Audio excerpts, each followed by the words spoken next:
We are anonymous. We are legion. We do not forgive. We do not forget. Expect us. Karma is a bitch. We are anonymous.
August 2nd, 1990.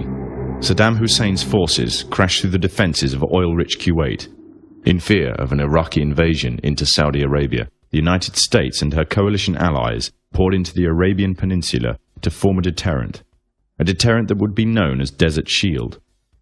The result was a series of diplomatic talks, negotiations and counter-negotiations that rapidly declined into a no-hope situation. On August 17th, 1991, Desert Shield became Desert Storm.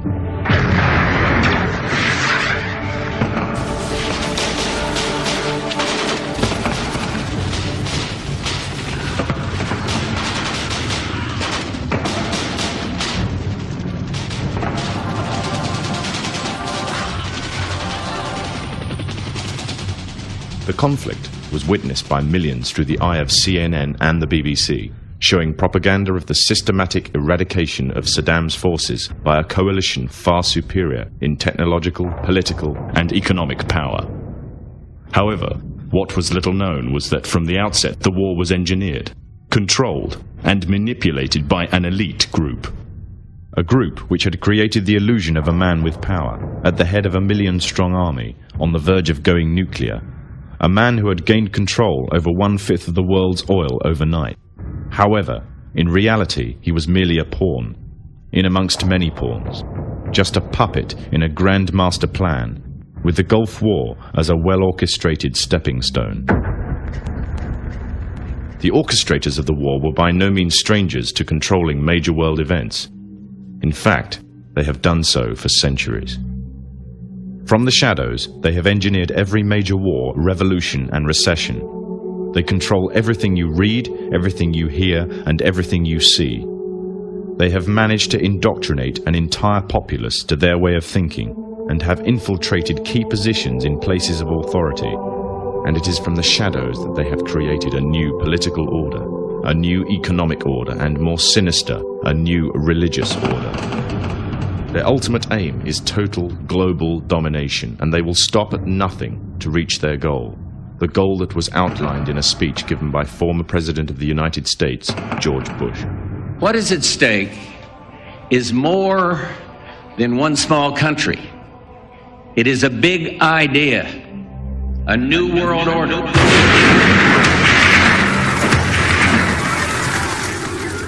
However, the origins of this global plan were not created in the offices of the White House. In reality, their roots lay in another war. This time, the year is 1095, and the place, Clermont, France.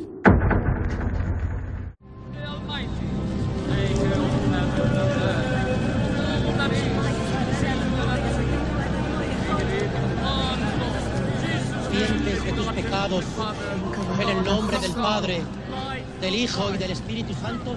11th century Europe was ruled by the Church, which held a firm grip on the hearts and minds of the people. This power enabled Pope Urban II to wage war on the Muslim Caliphate and crusade in what he called a War of the Cross, to recapture the land of Jerusalem. It had been under Muslim rule since the year 637, but in 1099 this rule was brought to a bloody and sudden end. In the name of the cross, women were raped and murdered. Children were put to the sword, and it is said that blood ran in the streets knee-high to the horses. Out of this land of bloodshed and terror, a group of men arose. Men that would stop at nothing to get what they wanted, no matter what the cost. 20 years after Jerusalem was taken, the Dome of the Rock was seized by a group of warrior monks calling themselves the Knights of the Temple of Solomon, or more simply, the Knights Templars.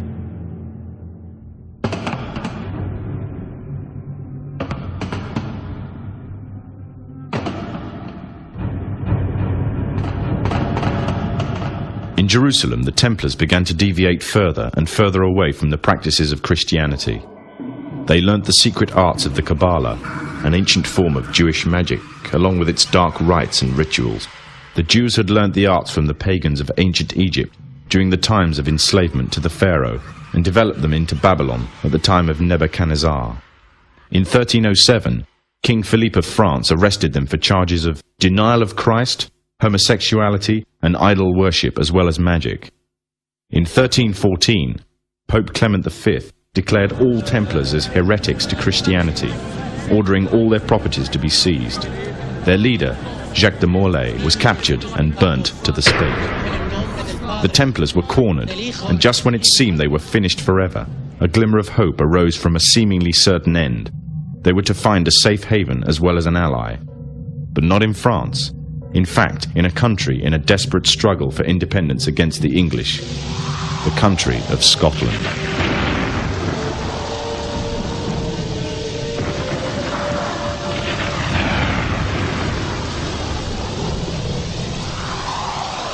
For some, Scotland's hope of independence had died with the death of William Wallace. However, to the King of Scotland, Robert the Bruce, the arrival of the Templars gave him a new secret weapon. Their experience, gained over 200 years of fighting the mighty armies of Islam, had made them expert in combat and warfare, and more than a match for any army brought before them. In 1314, the Templars, allied with Robert the Bruce and his army, took to the fields of Bannockburn in the long-awaited showdown with the English. Robert the Bruce's foresight paid off. The 25,000-strong English army suffered a humiliating defeat at the hands of only 6,500 men.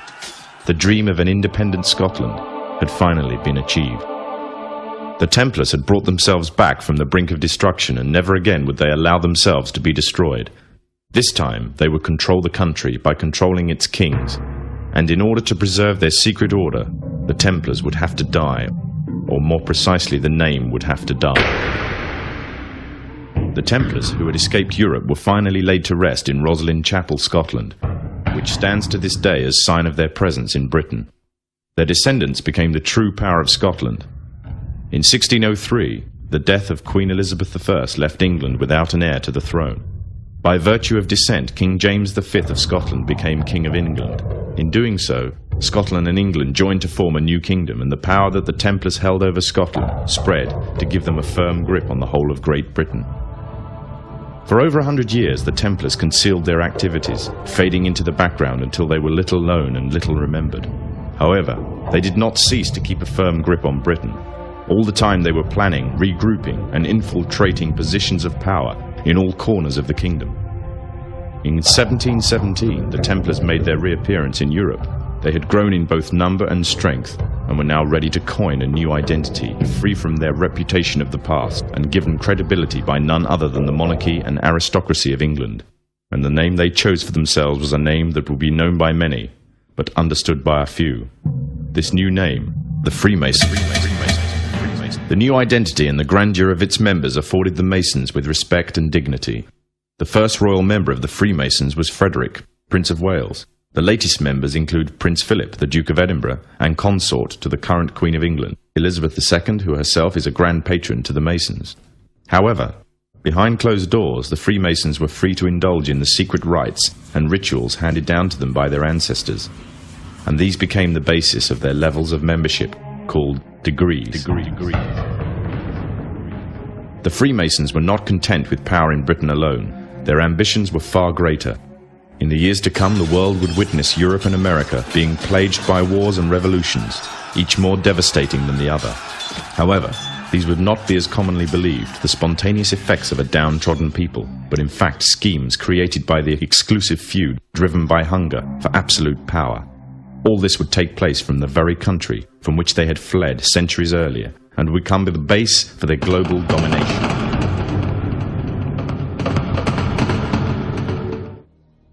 Greetings, citizens of the world. We are anonymous. We are aligned as members of the human race and paralleled in the direction of social change in any and all attempts to end government corruption, totalitarian methodology, authoritarian oppression, and any financial or political gain a government body may produce upon the suffering of its own people. We are many. We follow no one. We question all authority and call for any and all authority to be held publicly accountable for their crimes against mankind. When government crimes are reported or brought to our attention, it is the shared responsibility to investigate the report made before any attack or retaliation may be prepared or carried out. The Novemberist resistance shall never allow ourselves to be manipulated by one government body to attack another, nor shall our services be contracted out for monetary or political gain. We are a collective movement fighting for human freedoms, rights and liberation. We are not mercenaries. We are Novemberists. We do not forgive. We do not forget. We will not be silent, and we will not be negotiated with. We will use all and any force available to us to uphold the convictions and safety of the people, as well as the rights and protection of any human being. We shall never use terror or fear against innocent civilians in an attempt to send a message to the governing body or to punish an oppressive force. We understand, as a collective unit, that attacking civilians does not hamper government corruption, but instead makes us no better than those we oppose. We have no leader and no need for social direction from a commanding individual or council within the Novemberist movement. We are many aligned as one under our shared convictions and beliefs. We shall not label ourselves with motives, initiatives, or directives outside of the ultimate goal of global human protection and upholding an individual's safety from the victimization of government. We are anonymous. We are legion. We do not forgive. We do not forget. Expect all of us. We are anonymous. We are legion. We do not forgive. We do not forget. Expect us. Karma is a bitch. We are anonymous.